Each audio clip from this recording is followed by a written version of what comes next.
Halo rekan trader semua, selamat datang di analisis harian XAU-USD untuk tanggal 15 Februari 2026.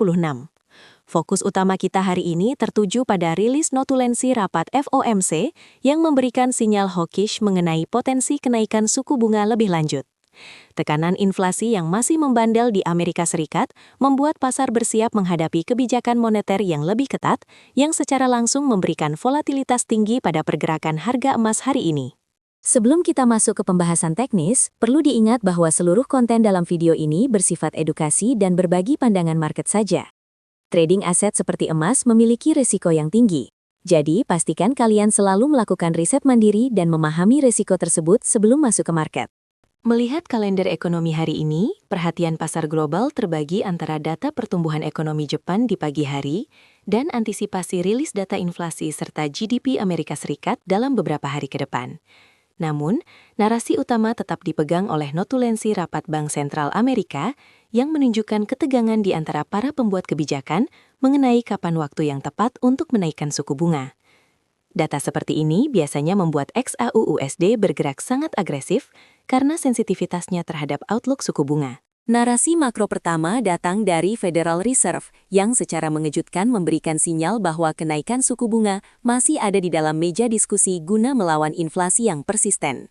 Hal ini memicu kecemasan di pasar karena kebijakan moneter yang lebih ketat cenderung memperkuat dolar dan menekan harga emas. Sebagian pejabat bahkan menyarankan kenaikan segera, sementara yang lain masih ingin melihat data ekonomi lebih lanjut. Di sisi lain, inflasi di zona euro juga terpantau melampaui target yang ditetapkan oleh Bank Sentral Eropa.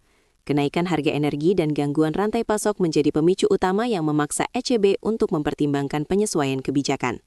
Sentimen hawkish dari naratan Eropa ini menambah kompleksitas arus modal global, di mana emas seringkali terjepit di antara penguatan mata uang utama dunia. Sementara itu, laporan ketenagakerjaan Amerika Serikat terbaru menunjukkan adanya perlambatan pertumbuhan lapangan kerja, namun dengan tingkat pengangguran yang tetap stabil di angka 3,8%. Pasar melihat ini sebagai tanda pasar tenaga kerja yang masih cukup tangguh.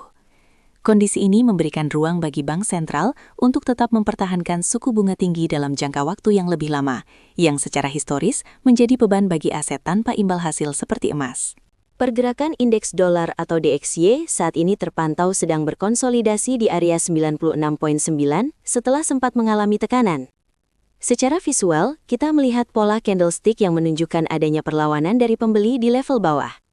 Jika dolar berhasil rebound dan menembus area 97, maka XAU-USD kemungkinan besar akan mengalami tekanan turun yang cukup signifikan. Dari pasar obligasi, imbal hasil atau yield US 10-year berada di kisaran 4,05%. Meskipun ada sedikit penurunan dari level tertingginya, yield yang tetap di atas 4% ini membuat biaya peluang untuk memegang emas menjadi lebih mahal. Ibaratnya, investor lebih tertarik menaruh uang di instrumen yang memberikan bunga pasti daripada menyimpan emas. Sehingga kenaikan yield ini seringkali menjadi penghambat utama penguatan emas. Terima kasih sudah menyimak analisis hari ini. Ingat, konten ini bukan merupakan perintah beli atau jual, melainkan hanya pemetaan objektif berdasarkan data ekonomi dan teknikal yang ada. Keputusan akhir untuk masuk ke market sepenuhnya ada di tangan kalian masing-masing. Sampai jumpa dan lanjut di video selanjutnya.